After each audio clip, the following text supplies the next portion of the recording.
vocês pretendem continuar com a mesma tese de antes, de regulamentar as redes sociais e, ao mesmo tempo, o que é que você acha das medidas tomadas pelo Supremo, são duas perguntas, pelo Supremo Tribunal Federal, notadamente pelo senhor Alexandre de Moraes, ao abrir processo, contrariando, no meu ponto de vista, também a liberdade de imprensa, né? Abrir processo contra as chamadas fake news. Ele tem essa autoridade para isso, tanto? Olha, Osmi, essa pergunta ela é muito importante porque os direitos que estão previstos na Constituição, eles não são absolutos. Inclusive, a própria imunidade parlamentar ela não é absoluta. Então, a gente não pode tratar como liberdade de expressão uma ameaça que é feita a um ministro do Supremo Tribunal Federal, uma ameaça que é feita ao sistema, ao nosso Estado democrático de direito. Isso não pode ser tratado como liberdade de expressão.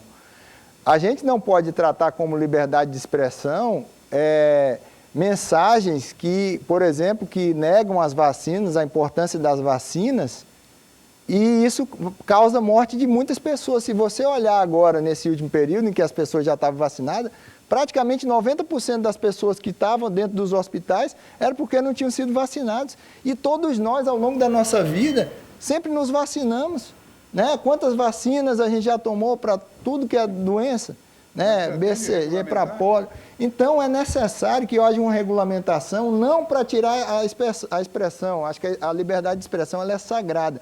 Agora, não dá para, por exemplo, utilizar as redes sociais para fazer apologia a nazismo, para fazer discurso de ódio, para discurso racista, para difundir notícias falsas que possam causar danos à própria população. Esse negacionismo que, infelizmente, nós temos hoje, em que notícias falsas, absolutamente falsas, são transformadas em notícias verdadeiras e causam prejuízos à comunidade.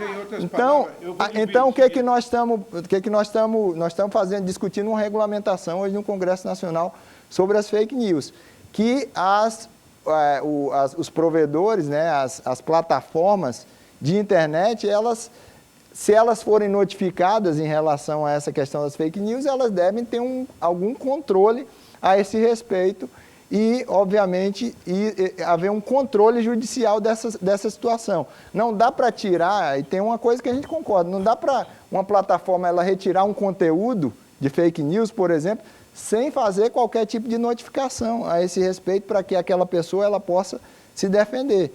Mas é necessário porque nós estamos tendo prejuízos coletivos.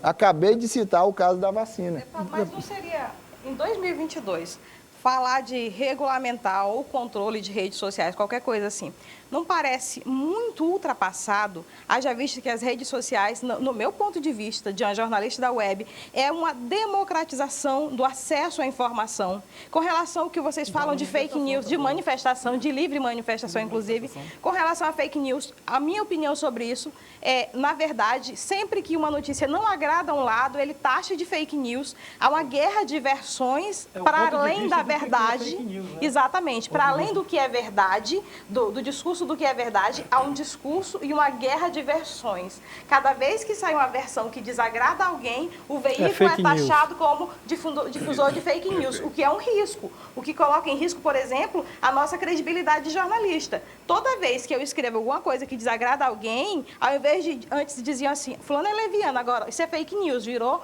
uma forma de minimizar, um mantra, de minimizar o que a gente escreve, ou o que a gente checa, no meu caso. E ainda tem uma coisa mais grave, Gina, que é uma opinião, digamos, do Evandro ou tua, você tira, como é o caso do Telegram, aí tira todo o sistema do ar, porque alguém deu uma opinião isoladamente.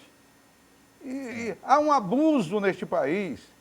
Sim, claro, inclusive com relação a essa matéria. Olha, Léo, eu tenho seguido, sou adepto e vou reproduzir o autor desta frase, Thomas Jefferson. Ah, gostar de citar, assim. Tá, tudo bem.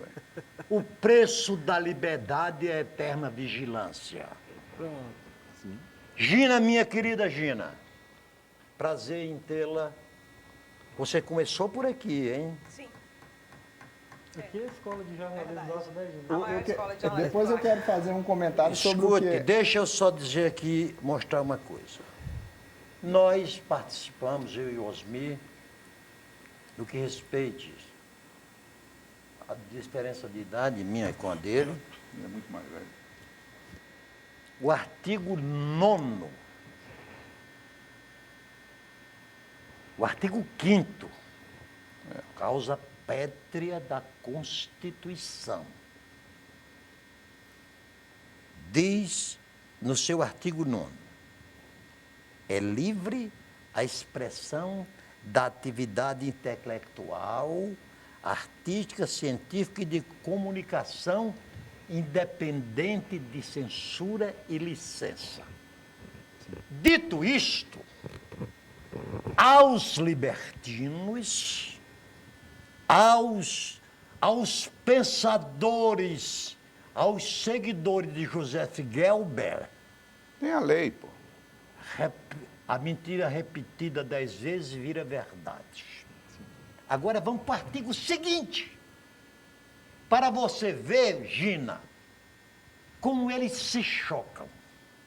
Enquanto o inciso 9º diz que a liberdade é um direito e não fala a palavra absoluto, Sim. no Nem artigo, o direito é absoluto. no artigo, na linha a seguir, diz: são invioláveis a honra, a dignidade e a privacidade das pessoas. Mas, Narciso, aí quem se sentir desonrado, que procure a Sim. lei. Gente, eu queria contribuir com esse debate na seguinte maneira. Eu não estou falando de opinião jornalística. Quando a gente fala de fake news, nós não estamos falando de opinião jornalística, de opiniões pessoais. Nós não estamos falando de conteúdo jornalístico. Nós estamos falando de notícias que são absolutamente falsas, de questões que são absolutamente falsas. Por exemplo, a questão do terraplanismo. Uma pessoa difundir, fazer uma difusão de que a Terra é plana. Difundir que vacinas, criar teorias da conspiração a respeito de vacinas. Pessoas morreram nesse país por conta desse tipo de informação absolutamente falsa. Na campanha eleitoral. Agora, Deputado, se eu disser que o time do Andirá do Acre vai ser campeão do Brasil no Campeonato Nacional. Mas tu está fazendo uma predição, tu está dizendo, olha, o Andirá vai ser campeão, não é uma fake news. Mas eu não tenho o direito de sair dizendo por aí pelo meio da rua? Mas aí vamos pegar a vacina, então, como seu exemplo. Se alguém foi vacinado e teve um problema, só um minuto, São informações comprovadamente... Sim, mas só um minuto. Alguém que toma tem uma comprovação vacina, científica. aí diz assim, eu passei mal, diz para a vizinha, eu passei mal pela vacina, que não foi. Aí a pessoa transmite aquilo que a vacina foi mal. Isso é crime? Isso seria colocado como um crime? Não é crime. A questão aqui não é a criminalização. Mas hoje A questão não é a criminalização. A questão é o seguinte, existem tipos de conteúdos que eles são inaceitáveis, inclusive do ponto de vista moral. Uma pessoa que se utiliza, por exemplo, de uma rede social para difundir o nazismo, que é uma doutrina odiosa, que ela considera a raça ariana como uma raça suprema e as outras todas não servem, esse tipo de conteúdo ele não é um conteúdo aceitável. É um dos exemplos de que nós temos. Mas esse, Léo, isso é um crime, debate muito grave, muito mais isso profundo. É crime. Porque, veja bem, a partir do momento que a gente começa a censurar um produtor de conteúdo por determinado assunto e desejar que haja um controle sobre aquilo, não deixe de ser um aparelhamento de Estado. Veja bem, eu acompanhei o caso do Monark, o Monark que defendeu o nazismo. O Monark era um apresentador de quem não sabe, de um podcast, o Flow, um dos mais acessados. O cara estava com a carreira em ampla ascensão e num debate com uma deputada, o deputado falou algo muito mais grave do que ele fez uma piada de mau gosto, porém não tão grave quanto o que foi dito, e esse cara sofreu o chamado cancelamento. Tiraram a oportunidade do cara trabalhar, massacraram ele nas redes sociais, e aí, em cima disso, veio o quê? As ameaças de processo, toda aquela censura, tudo aquilo. Isso é um aparelhamento. Cadê a liberdade de expressão? Agora, isso aí faz parte do próprio sistema das redes sociais. Esse sistema de cancelamento, ele não está estatuído na legislação.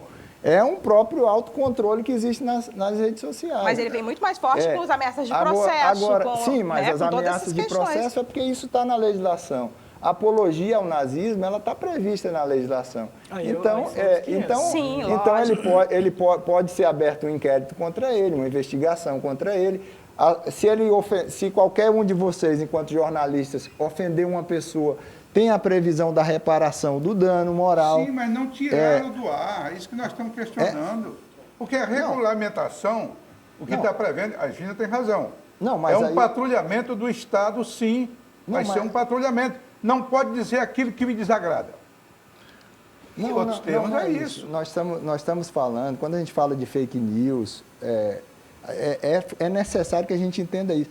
São situações que são comprovadas cientificamente, que se cria teorias a respeito dessas situações. Eu estou citando o caso da vacina, eu estou citando o caso do planeta Terra, que, né, já há séculos a gente conhece a situação do planeta Terra. Então, nós estamos falando disso. Agora nós estamos falando também do processo eleitoral. Quando se inventa uma história, como se inventou aquela história do kit gay e da mamadeira erótica, para eu não falar outro nome aqui, nós estamos falando da utilização de uma notícia absolutamente falsa num processo eleitoral. É isso. Aí o que tem que acontecer, não pode, esse conteúdo não pode ser retirado, Gina, a fórceps. Tem que ter uma notificação, o que nós queremos? Tem que ter uma notificação judicial para que esse tipo de conteúdo seja retirado de uma determinada plataforma. Você tem todo o direito de querer transformar um assunto como liberdade de expressão e tirar proveito político deste termo. Mas vou lembrar aqui uma história a você. O maior presidente dos Estados Unidos que ficou na história foi Abraham Lincoln. Do dia que ele foi assassinado, somente 14 dias depois, foi que a notícia da morte dele chegou na Europa. 45. Não, foi 14 dias. E porque foi preparado um esquema para levar a notícia da importância da morte dele. O que nós estamos falando é que, depois da invenção do rádio, da televisão e, mais recentemente, da internet, já no tempo que não existia nenhum dos três e a mentira andava de boca em boca, a mentira dava 3 voltas no quarteirão, enquanto o boato, né? A mentira dava 3 voltas, enquanto a verdade estava calçando os sapatos. Quer dizer, porque a mentira, ela corre com uma velocidade muito grande, Osmir. E a imprensa, quando cede o direito de resposta, ela não dá o destaque e nem a importância que deu à grave acusação. Olha, eu termino, Osmir. Isso. Eu termino aqui só dizendo uma coisa. Meu pai dizia que gostava muito quando a inflação se chamava caristia. Eu acho que nós sofisticamos muito a mentira em denominarmos de fake news. Eu sou contra a mentira. Hoje em dia existem mecanismos de fake news, por exemplo, que é aquela chamada deepfake, que eu posso colocar uma determinada cena, uma cena imoral, e colocar o rosto do Narciso e aquilo parecer como verdade. Então, hoje, a sofisticação desse tipo de coisa, Isso infelizmente... aconteceu com o João Dória na campanha. Esse tipo de sofisticação, é por isso que nós estamos preocupados com isso, entendeu? Mas nós temos é por isso que nós estamos para tentar resolver isso. Não regulamentação. Mas isso destrói reputações, essa é a questão. O assunto é super pertinente, eu acho que ele vai suscitar muito debate daqui para frente. Eu até rapidinho aqui me lembro que há 20 e tantos anos atrás, Márcio, o nosso Sindicato do Jornalista do Acre trouxe um curso da Universidade de Brasília, nós participamos desse curso, e no final do curso os jornalistas do Acre fizeram uma carta, da qual eu sou signatário também, por meio da qual a gente dizia, assegurava que o jornal impresso jamais morreria. Menos de 20 anos depois morreu. Então, a roda está girando e esse assunto é muito pertinente, ele vai suscitar muito debate aí daqui para frente. Quem sabe até uma mudança na nossa constituinte, está aí os 2 constituintes aí para a gente conversar. Mas a gente vai terminar esse bloco. Eu sei, Osmi, você concluiu o bloco, eu quero dizer o seguinte. Nós fizemos a Constituição, mas quem dá hoje toda a devida a interpretação da maneira que bem entende é o Supremo. Ele não leva... que isso podemos discutir depois.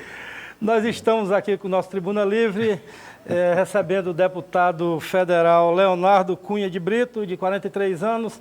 Ele é professor de Direito da UFAC, está no 2º mandato de deputado federal. Está acompanhado aqui do ex-vereador o Rodrigo Fornec e da jornalista, nossa colega jornalista Andréa Oliveira. Muito obrigado a presença de vocês aqui no estúdio. A gente vai fazer um rápido intervalo e daqui a pouco nós vamos falar sobre o que sabe sobre eleição, montagem de chapa, enfim, a política pura do Acre, que é sempre fervilhante. Até já!